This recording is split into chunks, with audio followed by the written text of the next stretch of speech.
नमस्कार, तहलका खबर न्यूज़ चैनल पर आप सभी का स्वागत है। आइए झारखंड की टॉप 25 बड़ी महत्वपूर्ण खबरों को जानते हैं। इस वक्त की बड़ी खबर, पलामू में टीएसपीसी उग्रवादी अभय यादव ने किया आत्मसमर्पण। शादी के बाद पत्नी ने समझाया, बेहतर जिंदगी का रास्ता बंदूक की नली से नहीं निकलता। उसके बाद उन्होंने पत्नी की बातों को सुन आत्मसमर्पण कर दिया है। पलामू पुलिस को बड़ी सफलता मिली है। प्रतिबंधित यह सम्मेलन प्रस्तुति कमेटी के उग्रवादी अभय यादव ने गुरुवार को जिले के उपायुक्त शशि रंजन व पुलिस अधीक्षक चंदन कुमार सिन्हा के सामने आत्मसमर्पण कर दिया है। इस उग्रवादी का रामगढ़, चैनपुर, रंका और अमकंडा क्षेत्र काफी आतंक था। जिले के अलग अलग थानों में 7 मामले दर्ज थे। यह मूल रूप से रामगढ़ थाना क्षेत्र के मुसहरमू का रहने वाला है। समर्पण के दौरान उग्रवादी ने पुलिस को 2 राइफल व 14 जिंदा गोलियां सौंपी। यह उग्रवादी वर्ष 2014 से सक्रिय था। 2017 में जेल गया। जून 2021 में जेल से बाहर आया और फिर दस्ते में सक्रिय हो गया था। 6 माह पहले इसकी शादी हुई। पत्नी ने सलाह दी कि बेहतर जिंदगी का रास्ता बंदूक की गोली से नहीं निकलता, लिहाजा अगर एक अच्छी जिंदगी जीना चाहता है तो उसे हथियार और संगठन छोड़कर समाज की मुख्य धारा में शामिल होना होगा। पत्नी के समझाने पर उग्रवादी ने पुलिस के सामने हथियार डाल दिए हैं।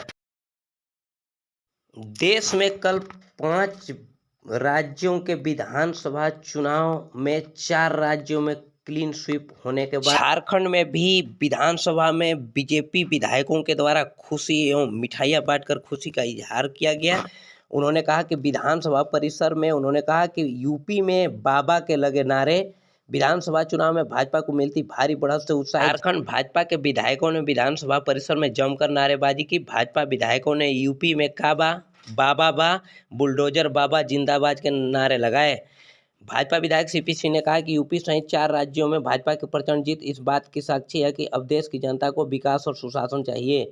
विधायक मनीष जायसवाल ने कहा है कि यूपी के मुख्यमंत्री योगी आदित्यनाथ के विकास कार्यों पर जनता ने मुहर लगाई है। कहा कि विश्व की जितनी भी अनैतिक ताकतें थी सभी भाजपा को हराने में जुटी थी। विधायकों ने एक दूसरे को मिठाइयां खिलाई। आ रही है झारखंड विधानसभा का बजट सत्र चल रहा है। उसमें मंत्री आलमगीर आलम ने कहा है कि बिना ओबीसी आरक्षण के ही पंचायत चुनाव होंगे। मुद्दा उन्होंने कहा है कि संवेदनशील है। 27% कोटे पर विचार करेगी सरकार। आपको बता दें कि झारखंड में इन दिनों बजट सत्र चल रहा है। बजट सत्र की कार्यवाही के दौरान बुधवार को विधायक रामचंद्र चंद्रवंशी के ध्यानाकर्षण सवाल का जवाब देते हुए मंत्री आलमगीर आलम ने कहा है कि झारखंड सरकार बिना ओबीसी आरक्षण के पंचायत चुनाव कराएगी। मंत्री ने कहा है कि चुनाव रोकने से केंद्र से आवंटन नहीं मिलेगा। उन्होंने कहा है कि सरकार आरक्षण के लिए आयोग गठित करेगी। आरक्षण का मामला संवेदनशील है। मंत्री आलमगीर आलम ने कहा है कि सरकार पिछड़े वर्ग को 27% आरक्षण देगी। इस पर अध्ययन हो रहा है। सरकार ने साफ किया है कि 3 माह पहले से जारी ओबीसी आरक्षण की व्यवस्था के आधार पर ही पंचायत चुनाव होंगे। सरकार ने यह भी साफ किया है कि चुनाव बहुत जल्द होंगे। अधिसूचित क्षेत्र व गैर अधिसूचित क्षेत्र में एक साथ चुनाव कराए जाएंगे। उन्होंने विपक्ष पर हमला बोलते हुए भाजपा की पिछली सरकारों को निशाने पर लिया। पूछा कि भाजपा ने आरक्षण का प्रतिशत क्यों नहीं बढ़ाया। चर्चा में भाग लेते हुए झामुमो विधायक दीपक बिरुआ ने कहा है कि सरकार को आदिवासी पंचायत को लागू करना चाहिए। राज्य के 13 जिले अनुसूचित हैं। आजसू सुप्रीमो सुदेश महतो ने कहा है कि यह महत्वपूर्ण विषय है। एक और एक्सटेंशन से बड़े समुदाय को फायदा होगा। सरकार को ओबीसी का अवसर छीनने का प्रयास नहीं करना चाहिए। दरअसल विपक्ष मांग कर रहा है कि राज्य में ओबीसी आरक्षण का कोटा बढ़ाने के बाद ही चुनाव कराया जाए। आपको बता दें कि झारखंड में बजट सत्र 25 मार्च तक चलेगी। वहीं पंचायत चुनाव की घोषणा 25 मार्च के बाद कभी भी की जा सकती है। शिक्षा मंत्री जगन्नाथ महतो ने कहा है कि शिक्षा के स्तर को बेहतर करने के लिए मंत्री, विधायक और अधिकारी अपने बच्चों को सरकारी स्कूलों में भेजें। गुरुवार को शिक्षा के बजट में कटौती प्रस्ताव के विरोध में चर्चा के बाद शिक्षा मंत्री जगन्नाथ महतो ने सदन को संबोधित किया। कहा, विपक्ष को अगले साल किसी को बोलने का मौका नहीं देंगे। सभी सदस्यों के सुझाव सिर आंखों पर है। उन्होंने कहा कि कागज कलम पर नहीं, बेहतर शिक्षा व्यवस्था को धरातल पर उतारने का काम करेंगे। उन्होंने कहा कि विपक्ष की ओर से शिक्षा के स्तर को बेहतर करने के लिए प्रस्ताव आना चाहिए। झारखंड में शिक्षा को मजबूत करना है तो सभी मंत्री, विधायक, अधिकारी अपने बच्चों को सरकारी स्कूलों में पढ़ाएं। उन्होंने कहा कि स्वर्गीय अटल बिहारी वाजपेयी का जोर बेहतर शिक्षा पर था, लेकिन उन्हीं की पार्टी की रघुवर सरकार ने स्कूलों को बंद करने का काम किया। रघुवर दास की सरकार किताबी सरकार थी, हम काम की सरकार हैं। उन्होंने कहा कि गांव के लोग इंग्लिश पढ़े, इसलिए प्रत्येक जिले प्रखंड पंचायत में इंग्लिश स्कूल खोलने की तैयारी की है। राज्य सरकार ने 125 उत्क्रमित +2 विद्यालय हमारा तीसरा बजट है। 5 साल रघुवर दास की सरकार रही, लेकिन कोडरमा में एक पुस्तकालय तक नहीं बना। उसकी मांग हमसे की जा रही है। रघुवर दास की सरकार में शिक्षा को बर्बाद किया गया। साल में 8 महीना पारा शिक्षक आंदोलन पर रहते थे और वो स्कूल बंद रहता था। हेमंत सोरेन की सरकार ने पारा शिक्षकों की समस्या का समाधान किया। इसके बाद सदन की कार्यवाही शुक्रवार को सुबह 11 बजे तक के लिए स्थगित कर दी गई। भाषा का अधिकार को लेकर बिरसा उल गुलान पद यात्रा की शुरुआत। दिनांक 9/3/2022 दिन बुधवार को हजारों की संख्या में छात्र छात्राएं, महिला पुरुष पारंपरिक वेशभूषा में 1932 के खतियान नियोजन नीति झारखंडी भाषा के अधिकार को लेकर आंदोलन शुरुआत की। बिरसा उल गुलान पद यात्रा बिरसा मुंडा समाधि स्थल से आरंभ होकर बिरसा मुंडा जेल में समापन हुआ। पाहन के द्वारा पूजा अर्चना कर धरती आबा को याद किया गया एवं उनके आदर्शों पर चलने की शपथ ली गई। ये पद यात्रा एक आगाज है। अब हम लोग पूरे छोटा नागपुर में लोगों को जागरूक करेंगे और अपनी हक लेकर रहेंगे। आज बिरसा बाबा के शहादत प्रांगण से ये आह्वान करते हैं कि सरकार 1 महीने के अंदर हमारी मांग पूरी करे, अन्यथा जैसे रघुवर सरकार के घमंड को चकनाचूर किया था, हेमंत सरकार को भी नहीं छोड़ेंगे। ये बातें झारखंड आदिवासी मूल मंच के अध्यक्ष शशि पन्ना ने कहा है।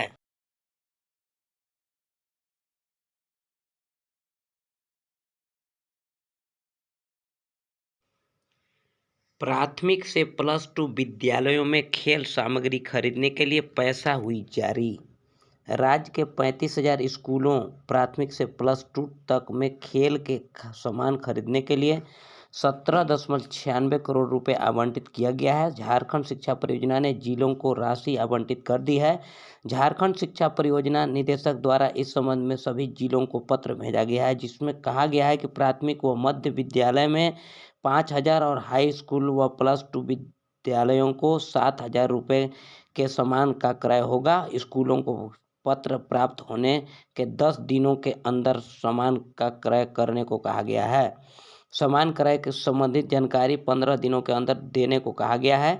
खेल सामग्रियों के क्रय एवं रखरखाव की पूरी जिम्मेवारी संबंधित विद्यालय के प्रधानाध्यापक, प्रभारी प्रधानाध्यापक एवं खेल शिक्षक की होगी। जिन विद्यालयों में खेल शिक्षक नहीं है, वहां किसी शिक्षक को नोडल शिक्षक के रूप में नामित करने को कहा गया है। झारखंड में अब पीएम आवास में एक और अतिरिक्त कमरा झारखंड सरकार देगी 50,000 रुपए। आपको बता दें, बहुत बड़ी खबर निकल कर आ रही है। बजट सत्र में डॉक्टर रामेश्वर उरांव ने यह प्रावधान किया है कि अब जो पीएम आवास मिलता था उसमें 50,000 रुपए राज्य सरकार देगी और एक अतिरिक्त कमरा और बनेगी। समाज सेविका शर्मा रंजनी ने उपायुक्त गढ़वा से मिल प्रखंडों में जन सुविधा केंद्र खोलने की किया मांग।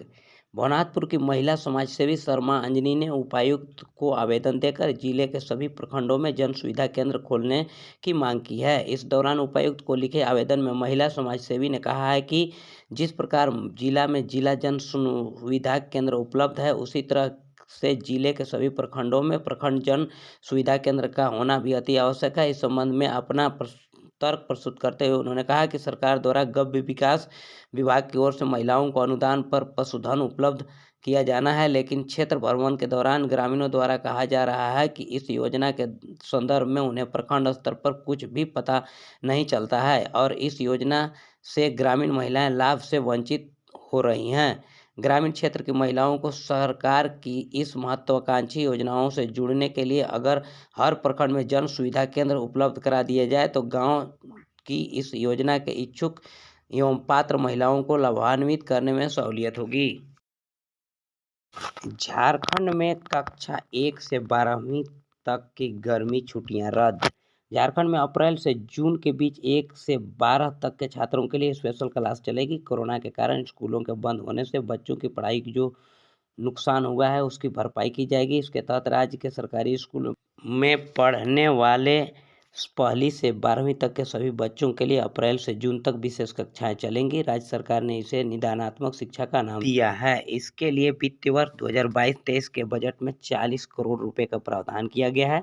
स्कूली शिक्षा एवं साक्षरता विभाग ने निदानात्मक शिक्षा को लेकर तैयारी पूर्ण कर ली है। विभाग इसे लेकर दिशा निर्देश जारी करेगा। शिक्षा विभाग ने वर्ष 2021-22 के लिए शैक्षणिक सत्र को 3 माह के लिए बढ़ा दिया है। इस वर्ष शैक्षणिक सत्र 31 मार्च की जगह 30 जून को समाप्त होगी। इसी 3 महीने में बच्चों के लिए विशेष कक्षाएं चलाई जाएंगी। बच्चों के विशेष कक्षा संचालन को लेकर अलग से पाठ्य सामग्री भी तैयार की जा रही है। इसके लिए स्कूलों को अलग से किताब उपलब्ध कराई जाएगी। राज्य में पिछले 2 साल से कोरोना के कारण स्कूल बंद थे, कक्षाएं भी बाधित रही। इसी पहली से 5वीं तक के बच्चों के लिए 23 माह बाद स्कूल खुले हैं। ऐसे बच्चों की पिछली 2 कक्षाओं की पढ़ाई बिना स्कूल आए ही पूरी हुई। ऐसे में विशेष कक्षा में पिछली 2 कक्षाओं की आधारभूत जानकारी को आधार बनाया जाएगा, जिससे बच्चों को अगली कक्षाओं की पढ़ाई में परेशानी न हो। लातेहार डीईओ के खिलाफ जांच का आदेश। झारखंड में लातेहार जिला शिक्षा पदाधिकारी सह जिला शिक्षा अधीक्षक निर्मला बरेलिया के खिलाफ स्कूली शिक्षा एवं साक्षरता विभाग झारखंड सरकार ने जांच कमेटी गठित कर दी है। वह कमेटी 3 सदस्यीय है। कमेटी को डीईओ के विरुद्ध शिक्षकों की सेवा संपुष्टि एवं प्रोन्नति आदि लंबित रखने, भ्रष्ट आचरण करने, सरकारी राशि का दुरुपयोग करने की जांच करना है। इस आदेश में झारखंड सरकार के संयुक्त सचिव कुमुद सहाय ने दिया है। जांच कमेटी के सदस्य क्षेत्रीय शिक्षा आयुक्त निदेशक पलामू प्रमंडल रतन कुमार माहवार, उप निदेशक प्राथमिक शिक्षा झारखंड रांची और उप समाहर्ता लातेहार को शामिल किया गया है। उप समाहर्ता को डीसी द्वारा नामित किया गया है। मनरेगा मजदूरों का मजदूरी का भुगतान जल्द होगा। इन दिनों झारखंड बजट सत्र के दौरान झामुमो विधायक समीर मोहंती की ओर से पूछे गए सवाल के जवाब में ग्रामीण विकास मंत्री आलमगीर आलम ने कहा है कि यह सच है कि पिछले 3 महीने से मनरेगा मजदूरों की मजदूरी का भुगतान नहीं हुआ है। कहा कि मनरेगा मजदूरों का मानदेय 178 रुपये केंद्र सरकार की तरफ से सीधे उनके खाते में जाता है। राज्य सरकार ने मानदेय में राज्य मद से 27 रुपये की बढ़ोतरी की है। बकाया भुगतान को लेकर हर महीने केंद्र सरकार से पत्राचार किया जा रहा है। बहुत जल्द मनरेगा मजदूरों की मजदूरी दी जाएगी। बेतला नेशनल पार्क में दिखा तेंदुआ। बहुत दिनों के बाद सीसीटीवी कैमरे फुटेज में एक तेंदुआ का तस्वीर आया है जो एक शिकार कर खा रहा है। वह शिकार की खोज में चल रहा है। इससे वहां के मौजूद रेंजरों में काफ़ी उत्साह है एवं बेतला नेशनल पार्क में ड्यूटी पर तैनात वनकर्मियों में खासा उत्साह है। तेंदुए की सुरक्षा के लिए काफ़ी व्यवस्था किया जा रहा है। लालू यादव के मछली खाने पर रोक। सेहत में आई गिरावट, किडनी ठीक से नहीं कर रही काम, हालत बिगड़ी तो जाएंगे एम्स। बिहार के पूर्व मुख्यमंत्री लालू यादव की हालत थोड़ी और चिंताजनक हो गई है। उनके मछली खाने पर पूरी तरह रोक लगा दी गई है। डॉक्टर की माने तो उनको पूर्व में भी संतुलित आहार लेने की सलाह दी गई थी, लेकिन वे इसे गंभीरता से नहीं ले रहे हैं। हर दिन अपनी मर्जी से भोजन में बदलाव कर रहे हैं। इसका असर उनकी किडनी और स्वास्थ्य पर दिख रहा है। डॉक्टरों ने दोबारा उन्हें प्रोटीन लेने से मना कर दिया है। मछली सहित किसी तरह का नॉन वेज खाने पर पूरी तरह से रोक लगा दी गई है। डॉक्टरों ने यहाँ तक कह दिया है कि अगर प्रोटीन युक्त भोजन का सेवन बंद नहीं किया गया तो किडनी पूरी तरह डैमेज हो जाएगी। डॉक्टर भी कुछ नहीं कर पाएंगे। झारखंड हाईकोर्ट में नई नियुक्ति नियमावली पर हुई सुनवाई। झारखंड सरकार की ओर से बनाई गई नई नियुक्ति नियमावली के खिलाफ दाखिल याचिका पर बुधवार को हाईकोर्ट में सुनवाई हुई। Chief justice doctor Ravi Ranjan और जस्टिस एस.एन. प्रसाद की अदालत में याचिका पर बहस हुई। सुनवाई के दौरान सरकार की ओर से कहा गया कि उक्त याचिका सुनवाई योग्य नहीं है, क्योंकि प्रार्थी के द्वारा नई नियमावली के तहत जारी किसी भी विज्ञापन को चुनौती नहीं दी गई है, जिससे प्रार्थी संबंधित नियमावली से प्रभावित हो रहा है। इस दौरान अदालत ने मौखिक रूप से कहा कि अगर प्रार्थी चाहते हैं तो वर्तमान याचिका को वापस लेकर दूसरी याचिका दाखिल कर सकते हैं। प्रार्थी की ओर से इस मामले में जवाब देने के लिए समय की मांग की गई, जिसको अदालत ने स्वीकार कर लिया। मामले में अगली सुनवाई 6 अप्रैल को निर्धारित की गई है। प्रार्थियों की ओर से वरीय अधिवक्ता अजित कुमार, हर्ष कुमार, कुशल कुमार सहित अन्य अधिवक्ताओं ने पक्ष रखा। ज्ञात हो कि संशोधित नियमावली के खिलाफ रमेश हांसदा और कुशल कुमार की ओर से यह याचिका दाखिल की है। याचिका में कहा गया है कि राज्य सरकार की ओर से जेएसएससी नियुक्ति नियमावली में नई संशोधन नियमावली बनाई गई है। नियमावली के अनुसार नियुक्ति के लिए वैसे अभ्यर्थी पात्र हैं जिन्होंने राज्य के संस्थान से 10वीं और 12वीं की परीक्षा उत्तीर्ण की हो। इसके अलावा जनजातीय व क्षेत्रीय भाषाओं की सूची से हिंदी और अंग्रेजी को हटा दिया गया है। वहीं अन्य उर्दू, उड़िया और बांग्ला भाषा को शामिल किया गया है। राज्य के संस्थान से पास होने की अर्हता सिर्फ सामान्य वर्ग के लिए है, जबकि आरक्षित श्रेणी के अभ्यर्थियों को इससे छूट प्रदान की गई है।